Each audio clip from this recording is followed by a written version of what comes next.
tassa bhagavato arahato sammāsambuddhasa. Namo tassa bhagavato arahato sammāsambuddhasa.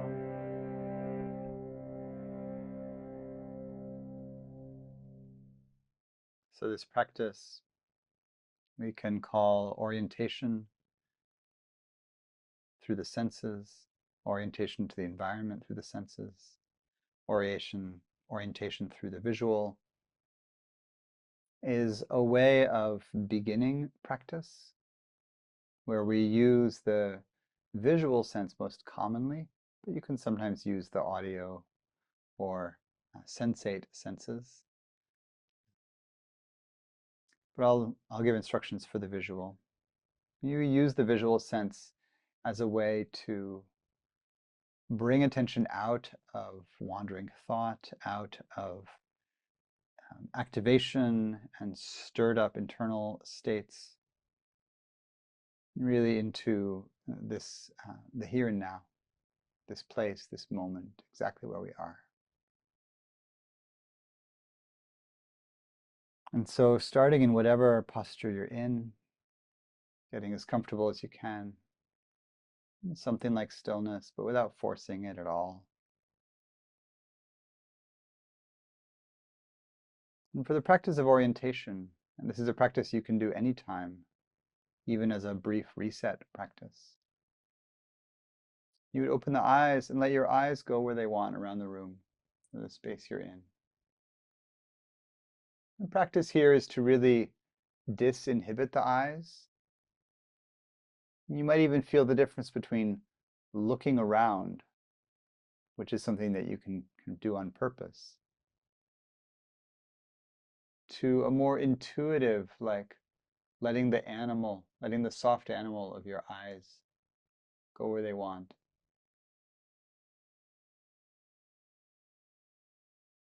As the eyes go where they want, they'll naturally pause at different places. These little resting spots in the sea of color and line and image and object. At some point when the eyes rest on something, let them stay there for a little bit. And see if you can notice what's restful about this place, what it is that feels like it's a landing place. It might be that you're seeing something that's interesting, something attractive to you, something that draws your attention in some way. Just notice what's there, notice any feelings that arise, any shift in energy. And then let it go. Let the eyes either come back to center and rest, maybe closed for a couple moments, or just resting open with a soft gaze. Notice anything you notice here.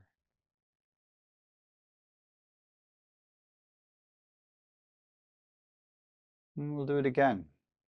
Invite the eyes to open and to go where they want around the room.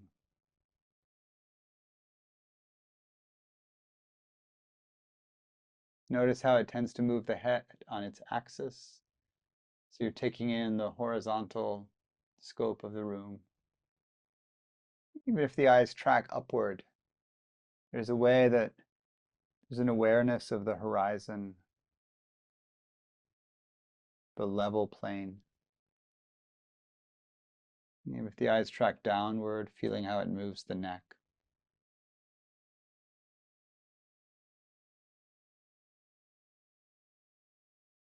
And again, see if there's anywhere the eyes naturally rest. Let them rest there. Notice what draws the eyes.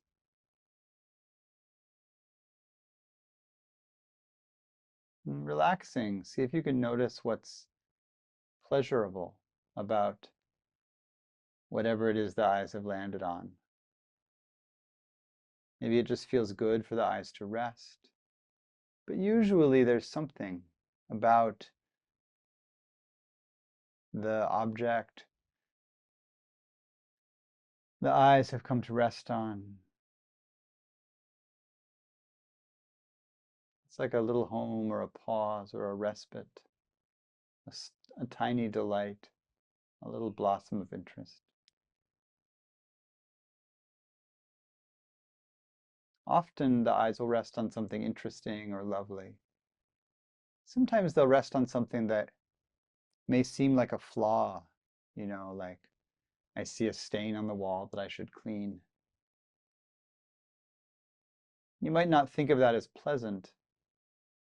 So then as the eyes rest there, notice what else you feel. What's here as the eyes orient to this, flaw.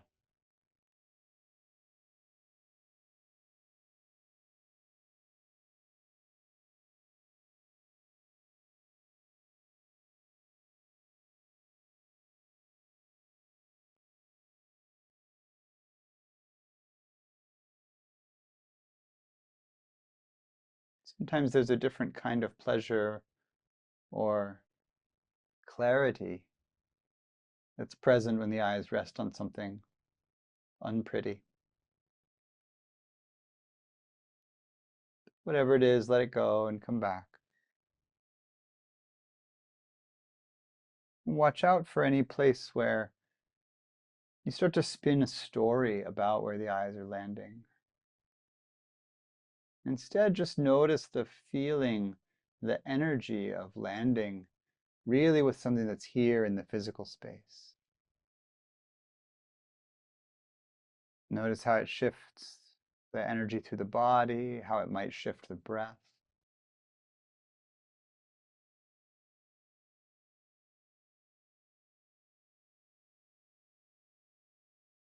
And we'll play with this once more. Letting eyes open, letting eyes go where they want around the room. Seeing where they naturally land.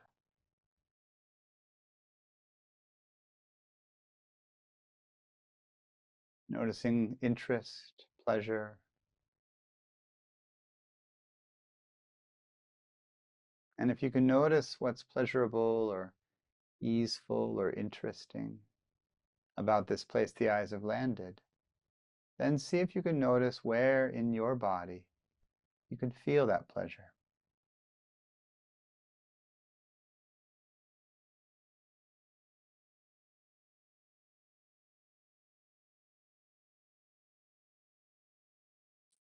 Right? If there's something that's interesting or lovely, we say that they are those things because there's a response in the body. Can you feel that response, the response to loveliness, to interestingness? Feel it in the body. And then if you can feel it in a place in the body, then see if you can feel it in the whole body. And that's the full practice of orientation to the environment through the senses. Letting the eyes go where they want, seeing where they naturally pause, taking in the good, the pleasurable, the interesting, feeling it in the body, and then feeling it in the whole body.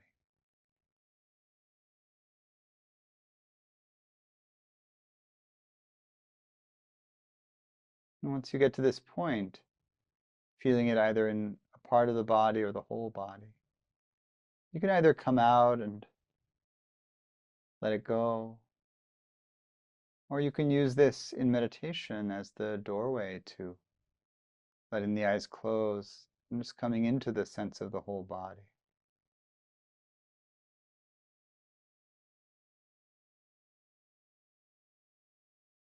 Maybe you notice the breathing, you let the breath flow through the whole body.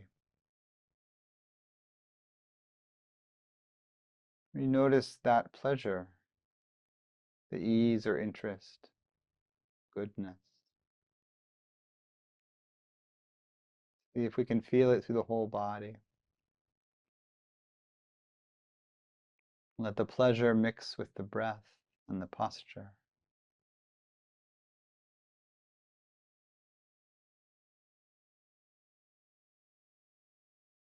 So we'll sit in silence from here, and you can practice with this tool of orientation.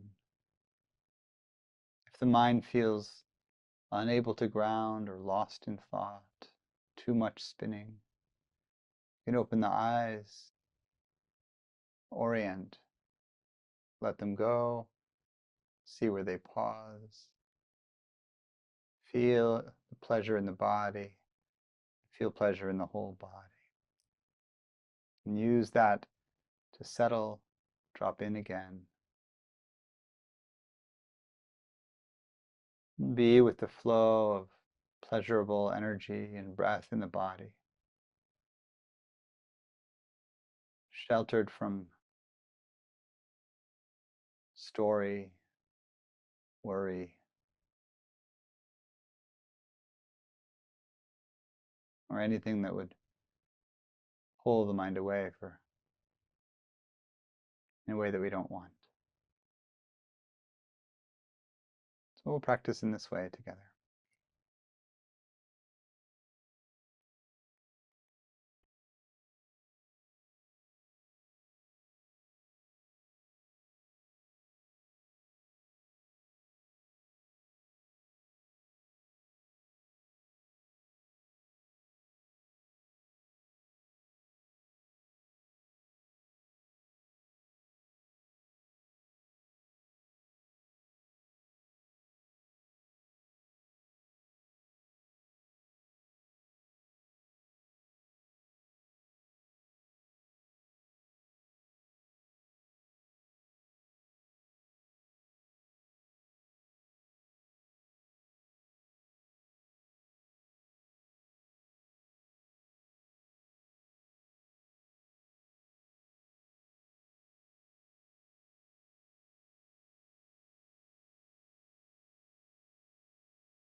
Coming toward the end of the meditation, orientation can also be a landing and grounding gesture at the end of a period of stillness.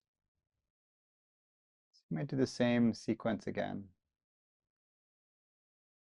Let the eyes open, let them go where they want.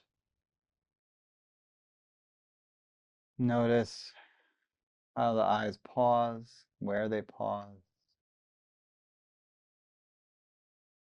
Notice any ease, interest, delight, settling that's there. Notice any of those positive feelings in the body, and then breathe them into the whole body. So there's a landing in the here, in this room, in this place, and in the now. This moment's light, this moment's sensation unfolding.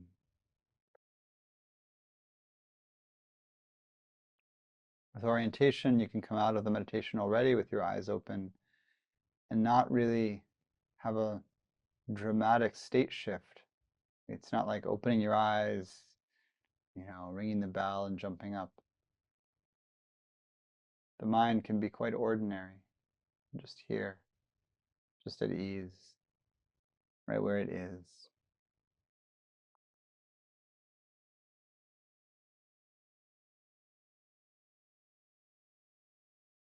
Sing the wisdom mantra of Avalokiteshvara Kuan Yin, the 6-syllable mantra Om Mani Padme Hum,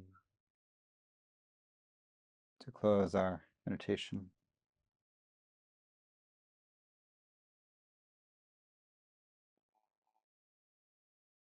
Mani Padme Hum. Om Mani Padme Hum.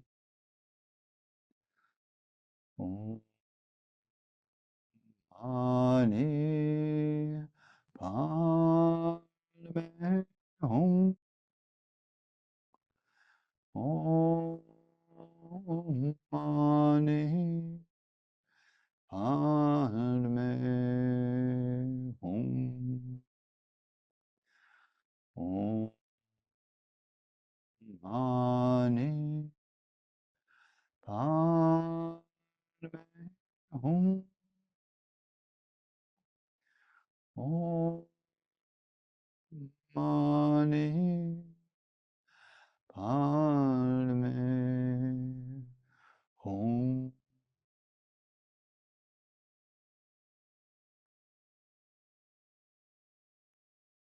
Hi, thanks for joining us for this talk and practice. If these recordings are helpful for you, please consider supporting the Sangha with a donation of any amount. You can find links to our website and the donation page below in the description. Liking and subscribing helps the channel, and I'm grateful for your presence, your practice, and anything you can give to support our little community. Thank you so much. Take care.